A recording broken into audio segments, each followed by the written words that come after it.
Good afternoon, everyone. Hello and welcome to Angel Speakers, interpreted in Spanish by our very own Lily Ortega. Hi, Lily. Welcome. Hello. Welcome, Teri, and welcome, Peggy. Yes, we have a very special guest with us today, Pegi Robinson, and we will be introducing her and you'll be hearing her story. First, we want to play a little song, just some music, so that you can relax and be with us and share this out when you come in. When you come into the audience, just let us know you're here, and that way we can acknowledge you and say hello.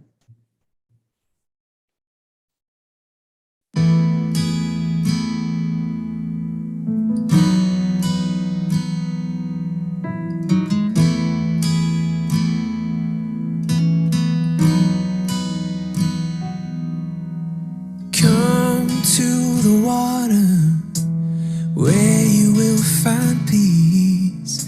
Take a step into the river. Get down on your knees. Come to the mountain while taking in the view. You will find that life is greater than you knew. When you go through the storm, I will hold you, keep you warm. When you stay in the night, I will shelter, I will fight, I will fight.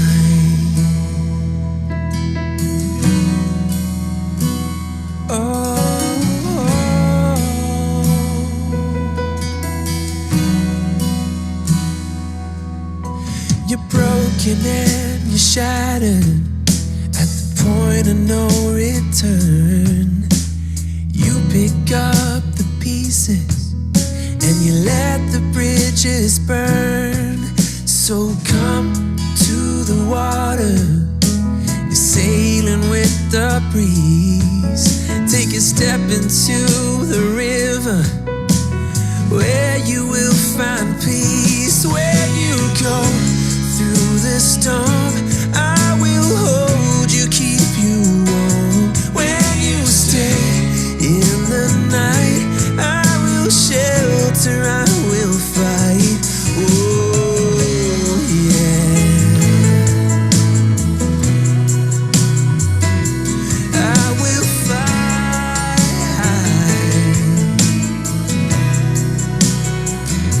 When you go through the storm, I will hold you, keep you warm. When you stay in the night, I will shelter, I will fight, I will fight.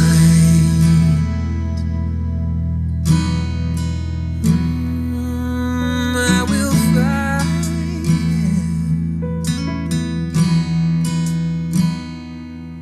So come to the water where you will find peace.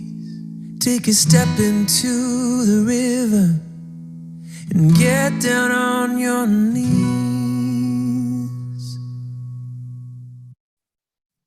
Beautiful message. We are never alone. And I think we're going to hear more of that throughout this show. Welcome, everyone. Thank you for being here with us. And I am going to ask Lily to please introduce us to Pegi. Yes, Teri. So I will say it in English and then in Spanish. So Pegi Robinson has had 2 near-death experiences in her lifetime, one as a child and one as an adult. And she's going to be sharing with us how that experience were. I also know that Teri is a mom of a big family. And I would like to learn more about this because I know she has her own kids and she has also foster kids. I'm not sure if she has adopted kids. So that's what I would like to know from Pegi. She also worked in social services as a social worker. And I believe that her intuition that she got developed so strongly after the near-death experience helped her in her work as a social worker in investigations in social services. So that's going to be really interesting because I am a social worker and I have worked in the field. So it will be good to hear more about that. Peggy is also an author, and she has a book published, and it's called The Wheel of the Wildflower. And something else that I would like to say about Teri is that her intuition is so strong that her connection with the spirit and the angels and her celestial team, that she was able to help her mother-in-law in her transition, guiding her to feel loved and supported, and probably sharing with her how beautiful it is to be on the other side. So there are a lot of things to hear from Peggy today. I'm going to say it in Spanish now, and I am really looking forward to hear from Peggy. Pegi Robinson es una persona que tuvo experiencias cerca de la muerte, tuvo dos, una de niña y una de adulto. Y ella nos va a compartir acerca de cómo fueron sus experiencias. También tengo entendido que es una mamá y tiene una familia grande, tiene hijos biológicos y también tuvo hijos en lo que se llama foster care. Y no sé si tenga hijos adoptados, entonces eso lo sabremos también. Ella también trabajó en servicio social como trabajadora social y su intuición tan fuerte le ayudó en las investigaciones como trabajadora social. Entonces le ayudó mucho en su campo de trabajo social. También quiero compartirles que ella es autora de un libro que se llama The Wheel of a Wildflower, and hopefully she can translate the book into Spanish so we can have an audience who will be interested in reading her book, The Wheel of a Wildflower. Así se llama el nombre del libro, la voluntad de una flor salvaje. Y también ella ha ayudado a su mamá, a su suegra. Le ayudó cuando hizo su transición, cuando falleció. Ella estuvo ahí de la mano con su suegra para ayudarla a ver que en el otro lado es algo hermoso esa transición. Entonces estuvo ahí para apoyarla en su transición hacia el otro mundo. Así es de que bienvenida Peggy, welcome Peggy, and we would like to hear from your stories, anything that you feel called to share with us today. Gracias. Oh, thank you. The song you played made me think so much about my drowning, about water, and yeah. So I think I'll start there. I was just a typical 5-year-old playing with my Barbies, sitting on my floor in my bedroom, and my mom come in and said, "It's hot outside. Let's go swimming."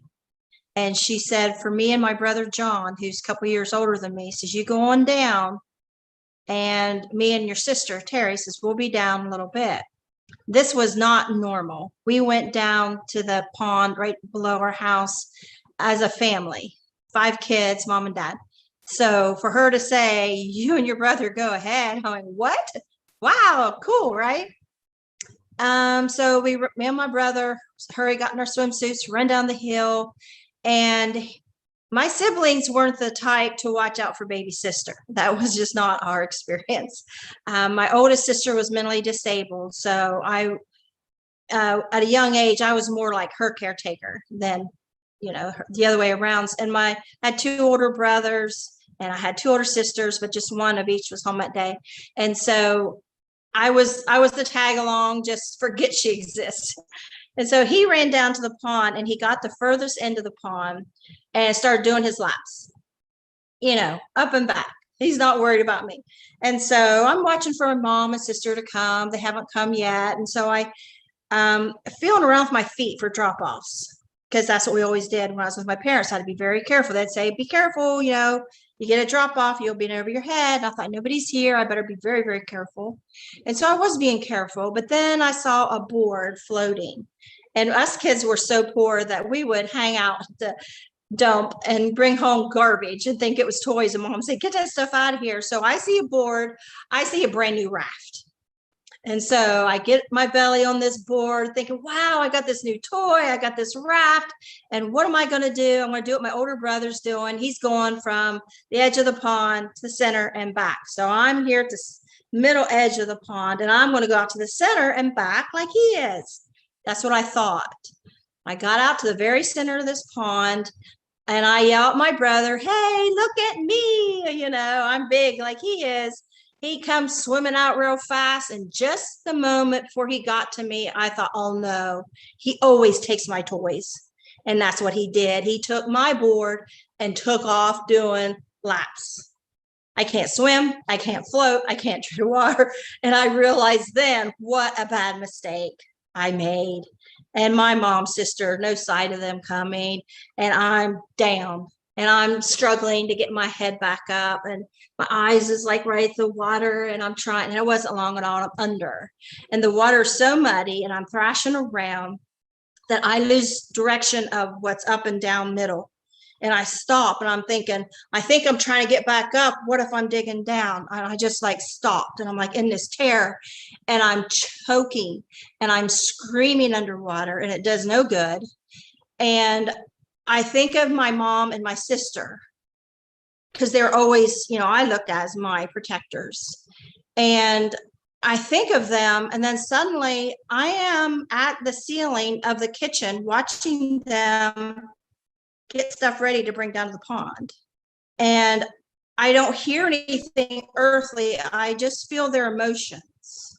And they're just so calm, concentrating, getting things down. And then I'm back in that water. So I think I must have kind of slipped out of my consciousness and back before I actually went. And then I'm back in that water, and it hurts so bad in my throat. I feel like it's going to burst. And then it's like when you wake up from a nap, like you've been asleep for a long time, and you wake up in that relaxed feeling. And that's the next thing, that's how I remember. I was just like, oh, and my first thought was, my parents lied to me. There's no such thing as drowning. I didn't drown. Why did they lie to us? I can't wait to tell my older siblings, hey, that's a lie. I don't know why they lied, but they did, because there's no drowning, because I'm fine now. And the water is no longer this muddy brown. It's like there's this light in it. It's like this bright, transparent green. And I'm kind of had drifted down. And before that would have terrified me, but now I'm okay with it. And fish are bumping into me. I can see their eyes and their fins and their tails. And then I think I'm still alive. I'm not getting it that I'm dead. I'm just thinking we don't drown, and this is cool. And then this memory, like somebody just turned on a television and I'm watching it. It's a memory of me in the past, but it's so clear. And I'm watching me as a child look in this fish tank at the house. And I'm thinking, you know, mom put this treasure chest in this fish bowl. How come the fish aren't afraid of it? And it come to me, the fish know what's dead and alive. You know, they knew, and that's why they're bumping into me, and they're afraid of me because I'm dead. That's how I come to realize I was dead. It was like this little scenario opened up and showed me. And so everything's different now. The way I think, the way I see things, the way I understand things. And so I think, well, I don't want to be a dead girl at the bottom of this pond. And so I start to rise up to the water, and I realize my vision's different, because say if you looked at a fish bowl and the water, you see the under and you see the below. That's how I was seeing it. I was seeing the water from above and below at the same time. And it's like, okay, you have a decision. I was realizing I'm traveling by thought. I don't want to be at the bottom of this pond, and now I'm up here. Do you want to go higher? It's just like what I'm thinking. I'm like, well, I'm bored with below. I'll go above. I got as tall as the trees, and I'm thinking I'm scared of heights, and I'm thinking you're dead. That's silly. Well, I'm getting used to this. I'm going to take it slow. So I'm at treetop height, still hovering straight above in the pond. I don't see my body down there or anything. I don't see me. I'm thinking, okay, I'm a ghost. I died. Okay. So what do I do now? And I think, well, I think I'll fly towards Belpre. One town was to our right was Belpre, another to the left was Marietta. And so then I heard a female voice. I didn't see anyone, but a distance, I could feel the distance of her away from me. And she says, no, don't go yet. If they find you soon, you might go back. And I thought, go back? That's not how death works. You know, at 5 years old, I knew that much, that you don't go back. And so I thought, okay, I'll be a good girl, but you know what? I don't think I have to anymore. In fact, I don't think I have to do anything anymore. I don't have to eat my vegetables. I don't have to go in bedtime. I'm starting to see there's advantages to this. So I was good for a while. And then I traveled on towards Belpre and walked into a house. I was at the door and I seen some old people sitting around a table. And I can't tell you if these things actually happened, or in my child imagination, I thought that would happen. And it was like that fishbowl vision. Everything's so clear. Memories are so clear. And I said, where can I find kids to play with? And they said, check the graveyards. So I went down back past the pond, started down the highway, go towards Marietta on the other town. And there was two boys walking along the highway. And I'm walking along trying to talk to them. And they're ignoring me. And I thought, gosh, this is just like my older siblings ignoring me. And so then the younger one started like, we're telepathically talking. And I said, where are you going? What are you doing? Oh, well, we've been fishing. We're in a hurry home. Well, it was just like talking through his mind to him. And so I went flying down the highway and I got to a corner yard and kids are running, playing ball. And I'm running, playing ball with these kids. You know, of course, I'm looking back later, I'm thinking those kids had no idea that this ghost girl's running around playing ball. And then I go on down the street towards my grandparents' house. I'm going in and out of houses. And then at some point, I'm back at the pond because I look down again. And now I see my mom and my sister on a bed sheet. They're putting lotion on themselves. And I'm thinking, they don't even know that I died. And I have this knowledge come to me, my family doesn't love me. And I've had people say to me, no, you wouldn't have been shown that. You wouldn't have been told that, you know, you're not shown anything. But it was the truth. I'm 60 years old now, and I can tell you without a doubt, and so can my family, they just never liked me. And so, but at 5 years old, I get this knowledge, oh, my family don't love me. I didn't know that. And then I heard audibly, children are sent here to be loved. That is why God sends them here. And I'm like, wait a minute. I just realized my family don't love me. And then you tell me that, well, that's not fair. That's not right.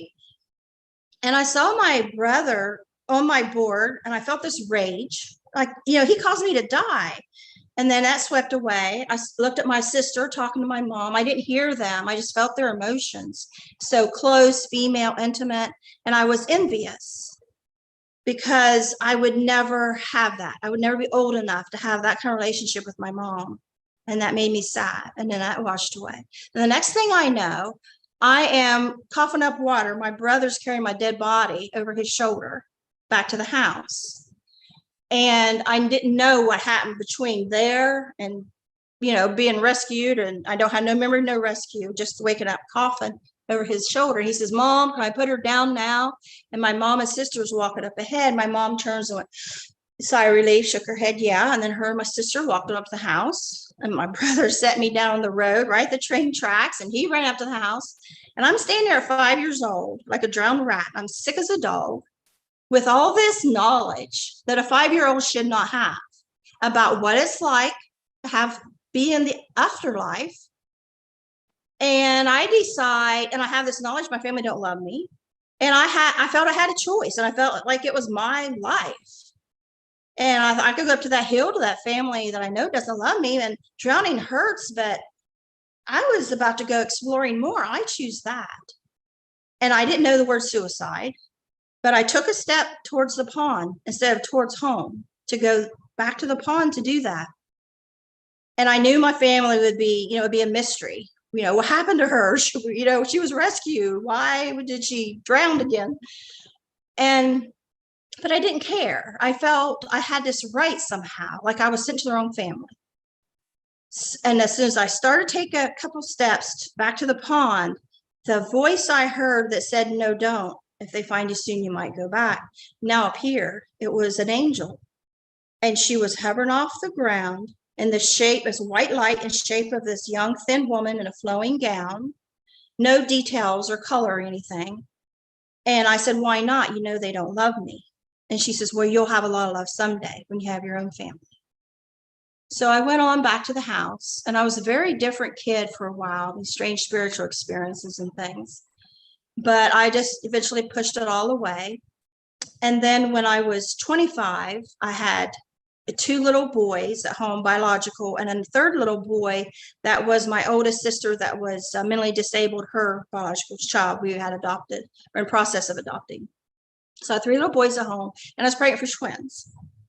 And when I was 20, my first husband, Jeff, he had made me get my tubes tied. He didn't want any more kids. And my doctor said, since you had a cesarean, you know, it's really dangerous to have any more after 2. And so I caved, and I always wanted like 10 kids. And so I was so depressed the whole time I was pregnant. But so then I found out when I was about 24 that I could have that reversed, and I got the surgery. And 1 month after the surgery, because I thought about it for months, and I begged my husband for months before I actually got the surgery. And 1 month after the surgery, I got a phone call. You're pregnant, and you're pregnant for twins. And it's the only time in my life I can tell you that I went outside and fell to my knees sobbing in joy. And a sister-in-law saw me. She come run up. She happens to be a twin, and she's hugging me. And I was so happy about this pregnancy. But that was 2 months. I was starting to show. And I started having pain. And I called my doctor, and I said, because he said every woman has 5% chance to a pregnancy, but when you have the surgery, it gives you another 5%. So, you know, there's a chance there. And so when I started having that pain, I knew that it was tubal. And he says, no, it's not, Peggy. I did ultrasound. Both babies are in the uterus. By the end of the week, I couldn't walk. It hurt so bad. I couldn't get off the couch, and then I couldn't get out of bed. And then I started bleeding. So I had my husband take my boys down to his parents and drive me to the hospital, which is an hour away from our home. And the pain was so bad. And just before we got to the hospital, the pain faded in such a strange way that I know it sounds strange, but I knew wherever that pain is going, that's where I'm going. Like I was following it. I knew I was dying, and I didn't want to tell my husband. And I prayed, God, just let me get to the hospital. I don't want to die right here in the car and cause him to be all upset and, you know, alone on the highway with his dead wife here. Just let me just get to the hospital. So I got to the hospital. I went straight to the nurse at the desk, and I said, I think it's a tubal pregnancy, and I don't know if I'm going to vomit or pass out. And so they had him stay and sign the papers, and they put me in a wheelchair, and they put a blue bowl in my lap in case I got sick. And they just started to push me. Oh, I'm going to throw up. So my hands are on the armrest of the wheelchair. And I want to get that blue bowl in my lap because I'm going to be sick. I couldn't move a finger. I had lost control, telling my body what to do. I thought, what's going on? And next thing I know, my head falls to my chest. I thought, oh my gosh, I'm passing out. I'm passing out right now. And I have irritable bowel. And so I'm very familiar with passing out. You just wake up later. There's no dreams. There's nothing. And so I thought, oh, I'm passing out. And my head dropped to my chest. Suddenly, I am shot like a rocket straight up through space. And there's this loud wind speed. And I'm like in this tunnel or tube or something, and it's dim. And I know I'm dead. And it's taken me so far away so fast. I'm like thinking, can I run away? I got to get back to my kids. And I'm like, I'm so far out in space that I'll never get back. I made a mistake of having that surgery because I'm now taken from my sons. And all of a sudden, this loud, bumpy ride speed stops. And I look down, there's no me. But I feel just like me. I feel like I have limbs and eyes and everything. And I'm in a complete bright white light, and it's perfectly still and quiet. And I'm thinking, okay, this must be heaven, but why am I alone? Am I going to be alone for eternity? Did I do something wrong I'm not aware of? Like, where is everybody? And then I look over to my right and I see a outline of a person. And so it feels like I'm squinting my eyes. And it's like, who is there? And then I see like a panel of people, but it's just outline, like a coloring page, but see, it didn't even have details, just a white page and a very faint, dark outline. I'm like, who is that? And then I noticed one of the outlines sits up front and center. I thought, that has to be God. I have a complaint department because I don't want to be here. I got kids to raise and I am like rude and disrespectful. I'm not, and this, I never heard of NDE or anything like that. This is 1986. And I'm like, I won't go. I got kids to raise. And my childhood, I was abused and neglected severely. Part one of my book is about the abuse and neglect. And University in Kentucky social work is using my book now to teach their social work students who's interested in going child welfare. And he said it's the worst emotional treatment he's ever heard of or read about. And so I have this humongous fear. It's like leaving my sons on earth. It's like leaving them for the wolves. And I know how important a mother's love is because I never had it. And I love my children so much. I was a very protective mother. I hardly let anybody babysit my kids. And all those mother instincts was saying, I have to raise my children. And then this scenario opened up. And I look back later and like, well, that's what happened with the little fishbowl scenario. A scenario opens up, this like little movie screen. And I see this boy that I don't know. And he's with his parents. They're checking out of a store. And he's thrown this huge spoiled fit. There's something he wants and he wants it right now. And the parents were calmly, no, you can't have that. And they weren't affected by his tantrum. And I realized that was God's way of letting me know, this is how you're acting. And this is something a young mother would understand. Like, oh, wow, that is pretty bad. You know, I'm acting like a spoiled child, demanding what I want.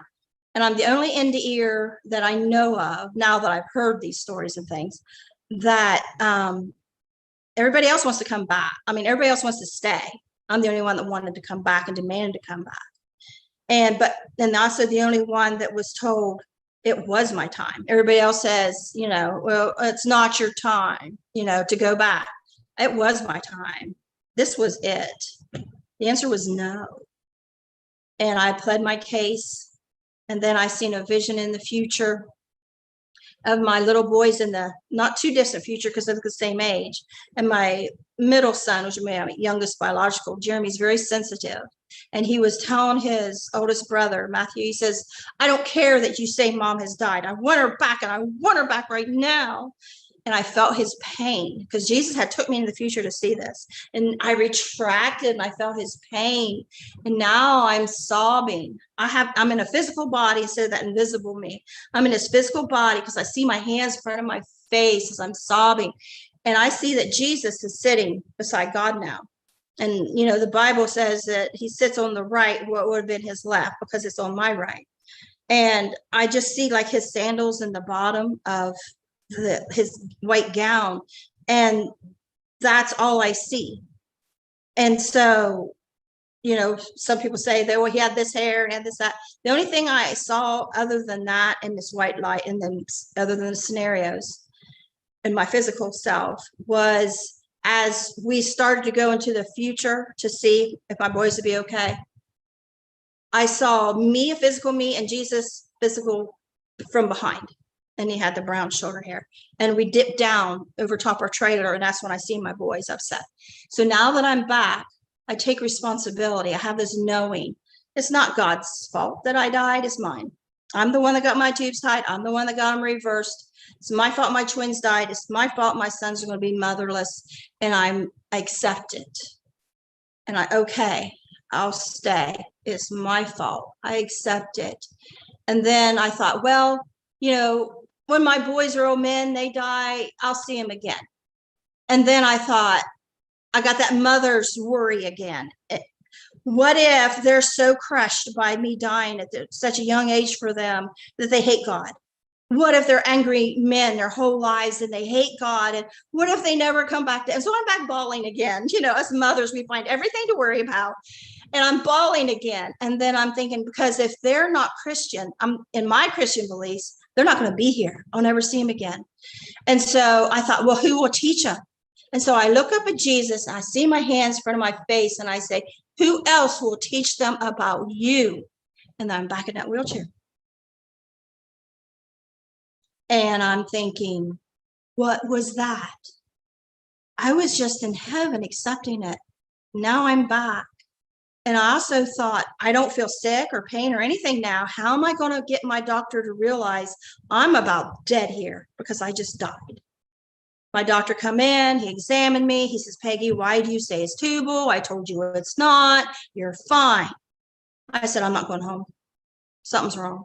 And he just looked at me and he looked at my husband like, what's wrong with her? And he's like, I don't know. He said, well, if it make you feel better, you can spend the night. Since you live an hour away, he says, nothing's wrong. I died all through the night in my hospital room. I didn't have any more near-death experiences, but I'd sit up, get a pain in my hip. I'd feel sick. I'd wake up and I had vomit everywhere.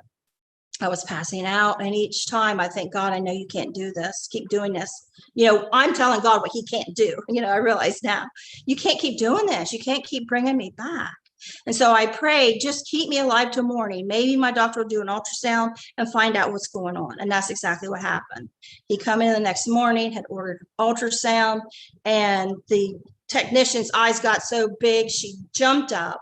Her chair fell backwards. She grabbed the phone off the post in the room and yelled, Dr. White, stat, and ran out of the room. And he come in, he looked at my ultrasound, over my belly. He says, Peggy, it's the worst thing imaginable. He says, you have internal bleeding filling your entire abdominal cavity clear up to your chest. We got to get you into surgery right now. And they said it was the biggest tubal pregnancy the hospital ever saw. He says, you'll probably have, after the surgery, he said, you'll probably have doctors poking their head in to take a look at you. He says, you're the talk of the hospital. He said, you're famous. I thought, I don't want to be famous for losing my children, you know, and I had so much depression. Well, after that, a month later, I was pregnant again. And I was holding all this sorrow and grief that I had just died about what happened. I couldn't tell anybody. And I started having these psychic experiences. We were at I was 2 months pregnant again. And I heard a child crying, and there's a great big family reunion. My husband's big Catholic family, the 12 kids plus all the other side of the family. I kept going up the line as everybody's in line to eat. I said, do you hear a child crying? Nope. I hear a child crying. I went out in a field and stood alone. And I know it's out here. I just felt led. And I saw a tall batch of grass. I walked over thinking, why am I walking over here? Can be nothing here, but something's telling me you go over there. And here's a little toddler face down, drowning in this little ditch. And I reached up back of his shirt and picked him up. And he looked at me like he'd seen a ghost. He has water flooding down his face. And he ran to his parents, and I see him at the pavilion, and he's talking real excited, and they're looking like, what? Like they don't see me. I'm thinking I'm standing right here. And when I picked him up, I felt a miscarriage, and I did. And I thought, how did I hear that child? Nobody else did, you know, didn't think much of it. But not long after that, my husband and 3 boys were going down the road in a car, and out of nowhere, just like that, I said, pull over. I got to go in that house right there. I didn't know who lived there. And he's like, what? I said, just pull over, hurry right now. And I started getting out of the car, and I'm thinking, what's wrong with you? This never happened before or since. But I had to go knock on that door. And I think, okay, you're crazy, but just go knock on the door. And then just say, I'm sorry, I thought it was somebody else, but you've got to knock on that door. I knock on that door, and here it happened to be my ex-sister-in-law was babysitting her sister's kid who rented this house. I had no idea that they lived there. And so my ex-sister-in-law, Chris, opens the door. And I said, what are you doing?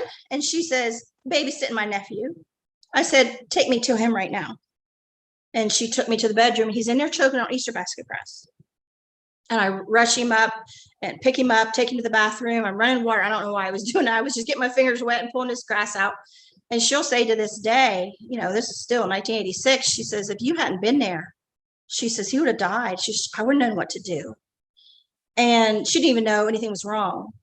And so some more things happen like that, you know, car wreck, nobody heard a thing. And I just barely hear this like scuff. And I take run up the road and here's this car had wrecked and two got their heads on the dash in the car and two been ejected. And, you know, and so we called the life flight and all, but things started happening. And I didn't, like I say, I didn't know the word near death experience or after effects or, you know, I look back at my then I remembered my drowning. I was sitting up in the night sky one night after I had the second miscarriage. And I just had to get away from everybody because it's a big Catholic family and nobody would say, I'm sorry, you lost a baby and now you lost another, either twins. Nobody liked me, just like my first family. Nobody liked me.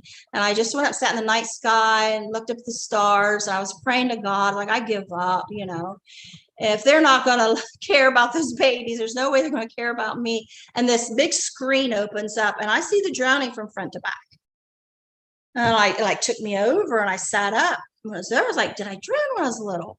I went to my mom's the next day and she's, yeah, you did. And I knew who was there. I knew what sister was there and what brother was there. I went to their house after that. Did I drown? I want to know, did I drown when I was little and how did you find me? So sometime later, my mom says, you know, I thought more about that. And when I noticed you weren't there, she asked my brother, where did you see her last? And he knew. And she says, and I didn't know till just recent. My mom didn't know how to swim. I didn't know that all these years. She says, you get down there and you find her. And so he had found my body and I was dead and he was carrying my dead body out. So I've known my whole life I was different.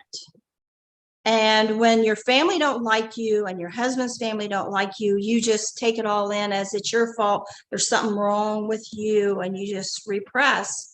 And so when I started learning about near-death experiences and the after effects, it wasn't overnight. You know, it took a while. It took a long while. But now I'm 60 years old now. I'm a great grandmother. And that's what I do with my time. I study near-death experiences. You know, anybody wants to tell their NDE, I bring them on NDE TV and publish it. And, you know, talks like this. I was on Artist First the other day for the third time, and they're asking me all these questions about near-death experience. I didn't realize I knew that much until somebody starts asking me questions. Like, I guess I do study more than I realize. So that's about it. So, Peggy, I'm gonna briefly translate what you have said, and then, I'm sorry, you have to translate all that. Yes, no, but So you know, sorry. I will bring the highlights. Okay. But something that I find interesting in your experience, unlike other NDE experiences that I have heard about, is that yes, like when people who have transitioned, they don't want to come back. They are such in a blissful space, so loved. I love that I heard that you ever felt it here in our 3D experiences. And then so your experience is different because you actually wanted to come back because you had big reasons to come back, starting with your kids.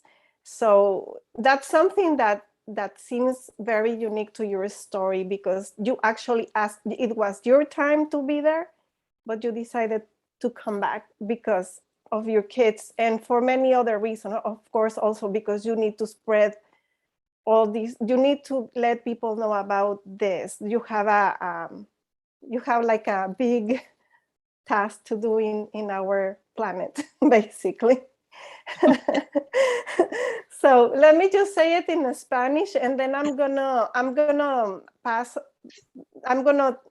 Teri to share whatever she wants to share or ask questions. Lo voy a decir en español, brevemente lo que comentó Peggy, que tuvo dos experiencias, una de niña y una de adulto. La experiencia de niña, de cuando ella murió, tuvo su experiencia cercana a la muerte, es que estaban en un lago, en una reunión familiar, y su mamá le dijo a ella y a su hermano que se fueran al lago y que se fueran solos, y ella se le hizo como raro, ay, ahora nosotros podemos ir, qué bien. Y bueno, su hermano, cuando ella estaba en una tabla, le quitó la tabla y entonces ella, Peggy, se hundió. Y ella dice que vivió esta experiencia de irse, de morirse, que ella empezó a ver como una observadora lo que estaba pasando en su vida, lo que su mamá y su hermana estaban ahí. Empezó a ver escenas como si ella fuera una observadora y no fuera ella en su cuerpo. Entonces, esta es una experiencia que ella vivió de chica y ella dice que vio ángeles. Y la siguiente experiencia fue cuando ella tenía 25 años, tenía 2 hijos biológicos y un hijo adoptado y estaba embarazada de gemelos, pero ella había tenido una cirugía para no tener más hijos, donde le ataron los tubos y bueno, luego le hicieron una cirugía para que pudiera embarazarse. Y entonces ella se embarazó y tuvo lo que le llaman tubal pregnancy. Y fue cuando ella tuvo otra experiencia cercana a la muerte, donde ella se fue se fue al reino celestial, y dice que había un panel de seres de luz y que ella pudo distinguir a Jesús. Y que ella supo que ya no estaba en su cuerpo y le pidió a Jesús que la regresara a su cuerpo, que porque ella tenía hijos que quería ver crecer y que ella vio que sus hijos en el futuro iban a sufrir sin ella. Entonces ella sabía que ese era su tiempo de irse, pero le pidió a Jesús que por favor la regresara a su cuerpo, para que ella también pueda enseñar las enseñanzas de Jesús cuando regrese, igualmente para que sea ella un testimonio de vida de Jesús, ¿no? Y entonces ella regresó a su cuerpo y bueno, estas 2 experiencias la han hecho que ella se conecte mucho con espíritu, y nos dice que ella ha tenido muchas experiencias psíquicas donde ella intuye cosas, donde ella percibe cosas o escucha cosas, y ha podido salvar la vida de diferentes personas porque ella recibe este llamado de que algo está pasando, va al lugar y resulta que esta persona sí está en peligro y ella ha logrado salvar la vida de esas personas. All right. So, Teri, is there anything that you would like to share or ask with all what you have heard? Oh, Lily, thank you for translating that. And Peggy, thank you for being with us today. When Lily told me she had someone on that was going to be sharing about NDEs, I was very interested. And wow, there are so many similarities that I can resonate with your story. And I'm so excited to follow up and talk with you more about the experiences and share. And thank you for bringing your story to us. It's so amazing, so very amazing how we go through things and then we can share with others and be an inspiration of hope, that even though, it may not look like an ideal circumstance that we're in life, it always can be turned around to, okay, this is what it happened for. These are the experiences that brought us to witness and testify about the power of spirit and the power of when we open up and we acknowledge that there is a God, there are angels, there are our heavenly helpers, that we can do that. We can share with others that story in a way that we're not being a victim, we're being a victor, and that we had something so special that happened, and we want to let others know that it happened for this purpose so that we can be that inspiration and help others. And I love that you said you didn't want to come back, and or that you wanted to come back to be with your kids. And when I had my last NDE, I was given the choice, do you want to go or do you want to stay?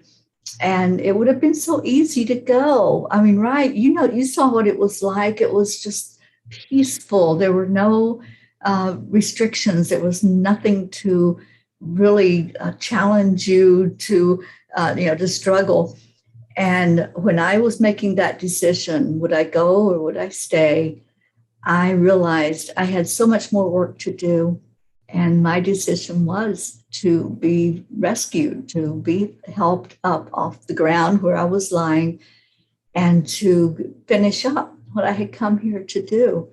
But I fully believe that we all have that choice. If it's not our time, then it's not our time to be gone. And we have a say-so in that. So I'm so glad that I'm talking to someone else that understands that, because for years I didn't even understand it. I'm like, how is it that I went from totally bleeding out to being up off the ground in a matter of minutes? And just as soon as I made that decision to stay and to complete what I was here to complete. I can't wait to read your book. I can't wait to talk with you more about your experiences. And thank you for providing such a service for other people to share their experiences, because sometimes we don't even know how to express that to others and to let others see that, this is not just a one-time thing. It doesn't just happen to one person. That's it. It's very widespread with the NDEs. I have talked to many. And we don't process all at once. Right. And talking to each other, it helps us learn, oh, okay, I get it now. Or telling our stories like, oh, now I see this part I just jumped over. And it's like a gift that just keeps giving as we unwrap it. Yes. And like when I was on Dr. Oz, he said, every time you passed out, you died. When I was in the hospital, I kept sitting up and I was sick. He said, every time you passed out, you died. And I said, I always thought that, but I didn't say it because I had no proof. I said, God, I know you can't keep bringing me back. Just keep me here till morning. They can do a test. I had a chance, And also, too, I knew if I died, I didn't want to do it at home in my son's mind. I'm going to do that. Just like I didn't want my husband to die in the car and him be stuck with me, And so you don't realize what things you think about until you're in those situations. Yes, Peggy. And I know you have a Facebook. I put it in the description of the program today. I put your Facebook page, Pegi Robinson, and I also added the NDE TV page that you have, because I understand you have a YouTube channel and Facebook page where you like to share NDE experiences and stories from other people. So you want, because you know that it's difficult for many people to share their stories because they are afraid of what others are going to say about them and their story. So you do this to encourage them and support them to share their stories. So that's a big task that you are doing to support others into this. And yeah, so is there anything else that you are doing to, oh yes, something that I wanted to mention that Teri and I talked to you before we went live, something important that I heard you doing is when you helped your mother-in-law in the transition. Since you already know, and well, Teri also with her experience, you both know what it feels to be on the other side and how peaceful it is. And the trust that you have that there is another place to go that is so amazing. So I feel that once you have this NDE experience, you really have a gift to be able to hold the hand of another person and totally support them in that transition. You both have that gift that is, we can be hospice workers, we can help others in that. We have gifts, but you two have this additional gift to help others in the transition. And that's so beautiful. It's such a beautiful job to help others in their transition. So that's something that I wanted to share, to say, because I feel that's very important. My mother-in-law was a skeptic. She read my book, she heard my stories, but the last year of her life, she was starting to see that it was true. Little things happened here and there. And she was really realizing Peg wasn't kidding. Peg wasn't making this up. And she was at the hospital. We had taken her to the hospital, and the doctor come out and said, I happened to be the only one with her. And that she was just to go home and die, to go home with hospice. She'd had heart surgery, but things weren't going well. And so her daughter stayed with her the first week, and then I was going to take over after that. We didn't know she would be gone by the weekend. She went very quickly. And so I went in to start my shift a few days early, and it's a good thing I did, because as soon as her daughter told me when I walked in the house, Mom said, Grandma, come to see her. And Grandma said, Janice, don't get in a hurry. And Janice used to be my mother-in-law. She used to be a nurse. And so when the doctor gave her doctor's orders to go home and die, she took that literally. She was going to do what the doctor said. And she was getting a hurry. And so I said, you know, Janice, I knew that meant we didn't have much time. Her mother visited her. I said, your mom visited you? She said, yeah. She says, she told me not get in a hurry. I said, we've always talked about me writing a little book about your memoir. I said, so let's do it right now. So I sat down with a notebook and a pen. I sat by her bedside. And what is your earliest memory? I just did it like I did my memoir, only short version. What's your earliest memory? And she went into memory of her dad, and she looked up into the ceiling, and she says, oh, I can smell him, and I can feel him, and oh, my daddy, oh, I just love him. So she was there again. And as she went on through her life telling me these stories, I knew I was walking her home. And it was such an experience, because I was taking her fear, I was taking her doubt, and I was walking this lady home with the utmost respect and joy. And I told her, I said, you know, most NDEers say when a friend, family member dies, they say, I had to go in the other room because I was smiling, because they're so joyful. They want to go back so much. She's like, they do? I said, yes, they are jealous when a family member passes on, because they want to go back so bad. And so she was seeing death as different, as this bad thing is happening to me, and I don't want to go. And I'm like, she lost a son at 5 years old from leukemia. And I had a connection with him about a year before this. And I was relaying to her. And I said, Jeff is right here, her son. And he wants his mommy. He feels the family had her long enough, and he wants his mom. And I told, your mom is there, your dad is there, this and this and that person. And I was just all joyful. And the next day she went in, like, I guess you would say, like in a coma. And then it was like probably another day she passed. And my husband and I, we went and got all the funeral arrangements and everything done. And we went to the church, and we got everything ready. And I was joyful because I knew where she was going. And just before we got back to the house, and the family's all there in her room, in the living room where she's at, just before we got back, this song come on the radio, I'll fly away, oh glory. That come on, and I got so joyful. I knew they were coming to take her away. I knew, like, the angels are coming. And as soon as we walked in the house, and I said, well, we got the funeral, we got this, we got that, and that. The only thing I had to get was her outfit. And she passed. And I know she heard me. I know she knew Peg and Jim got everything, my husband, everything taken care of. It was okay to go. And she, like a couple of days before that, she said, I don't want to go because who's going to take care of Dad, her husband? I said, we took care of you. I said, we'll take care of him just like we did him. And she was at peace. And at the funeral, I read that little memoir she did. I read it at her funeral, and people told me later, it was Janice up there telling it. It wasn't you. Like, we no longer saw you or heard your voice. It was her.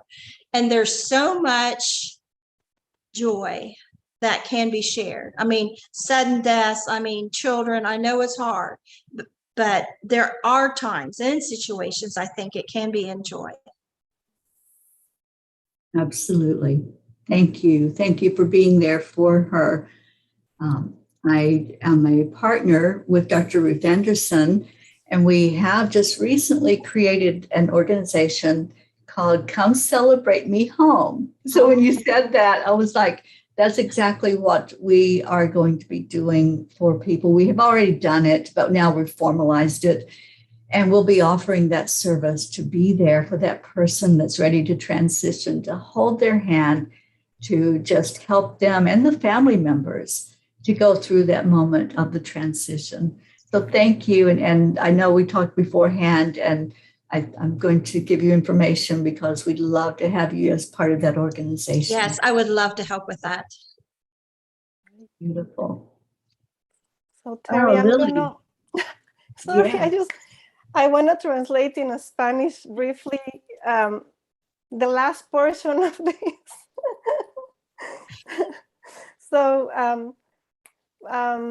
Peggy nos comparte, bueno, Teri nos compartió ya nos dijo de su experiencia cercana a la muerte, también que ella tuvo, y cómo ella se identifica con Peggy porque las dos tuvieron esta experiencia cercana a la muerte.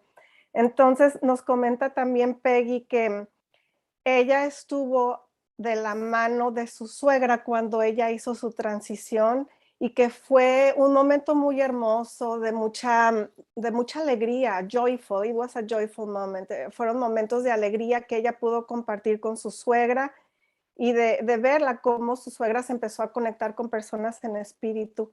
Entonces, Teri le está diciendo a Peggy que qué bueno que está aquí, que tenemos esta conversación porque Dr. Ruth Anderson, quien es la encargada de Enlightened World Network, y Teri están empezando una organización que se llama Come Celebrate Me Home, ven y celebra conmigo el llegar a casa. Entonces Peggy dice que eso es lo que ella hizo con su suegra. Ella la tomó de la mano y la caminó a casa. Y algo, and something that I just want to add, that it touches my heart as I say it. So when I was a social worker, I did a group work in grief and loss. And we have to be a leader, and then we have to be the participant. So I happened to be the first one to be the leader in my group. It was a whole beautiful experience about being a leader in group work, in grief and loss experience. And I put an example of a child that lost a mother. But after this experience that I had with grief and loss work group, that it was so powerful, and everybody was so impacted with everything that we shared, I thought, you know, when my parents pass away or my loved ones, I wish I can be there with them. And my mom was ill, and she lived like 3 years after I had that experience with group work. And I prayed to be there with her when she transitioned. And I arrived at the hospital in Mexico like 30 minutes before she passed, but I was not able to be with her in the room. And that's something that I keep in my head and my heart. I know it was meant to be that way. Maybe she chose not to be like that. I was there with her. So since that time, you know, I have had in my heart that feeling of being a company of others, of a team of people, or just with the person who transitions. It must be so beautiful. And I have not experienced it, of course, but I just felt it resonated with me. So I just wanted to share that anecdote with my mother, that I couldn't be there. So, but you had a lifetime of love with your mom. That's special. Yeah.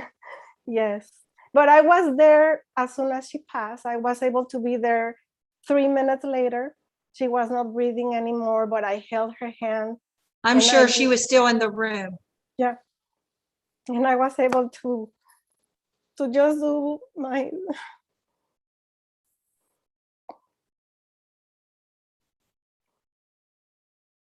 When my mother-in-law, my first mother-in-law, my first husband, when she passed, I went in to see her after she had passed, after all the 12 kids and her spouses did. And when I put my hand on her arm, it was just like picking up the telephone. And she was like, she wanted me to help her come back. I'm like, I can't do that. And we're having a telepathic communication. She was like, help me come back. I no, you can't. You had a beautiful death. All your 12 kids was there saying these Catholic prayers, and it's beautiful. You fell and broke a hip, had a major heart attack. There's nothing here for you but pain, And I had to like pull my hand away. So I know they're still there. This was probably 20 minutes after she passed. Yeah. Yeah, we can do so many things before and after. So I'm grateful I was able to be there for my mom. Anyway, that's something that I felt to share from my heart. I'm sure she's right beside you right now. Yes. Teri. Yes, Lily, thank you. Thank you for sharing from your heart. And Peggy, thank you so much for enlightening us today of your experience. Thank you for having me, guys. Oh, it was beautiful. We so appreciate you. Thank you. Lily, if you'd like to just thank everybody for being here in Spanish, we would appreciate that. Sí, Teri, agradezco a todos los que se unieron con nosotros hoy en Angels Speakers interpretado en español con Pegi Robinson y Teri Angel. Y esperemos volver a compartir más acerca de Pegi. Ella va a estar probablemente colaborando con Teri y con Ruth, esperemos, y para aprender más acerca de cómo podemos ayudar a las personas que están en transición y cualquier otro regalo que se le pueda dar a las personas. Así que bueno, nos vemos la próxima semana a la misma hora. So see you all next week again in Angels Speakers interpretado en español. And Peggy, whenever you publish your book in Spanish, let us know. Okay. It will be great to share your book with Spanish-speaking audiences as well. Okay, I'll look into that. I can volunteer to translate it too if you need help. Really? Sure. Sure. That would be amazing. Yeah, that would be great. Awesome. Yeah. I want to thank the virtual audience that was with us today. Stacy, Tamara, Andrea says, God bless all. And Tammy Fisk said, thank you for a very interesting topic. And thank you all for being here, and so much love to each and every one of you. And join us again next week for Angel Speakers. We love you so much. Bye, everybody. Bye-bye. Bye, Tammy Fisk.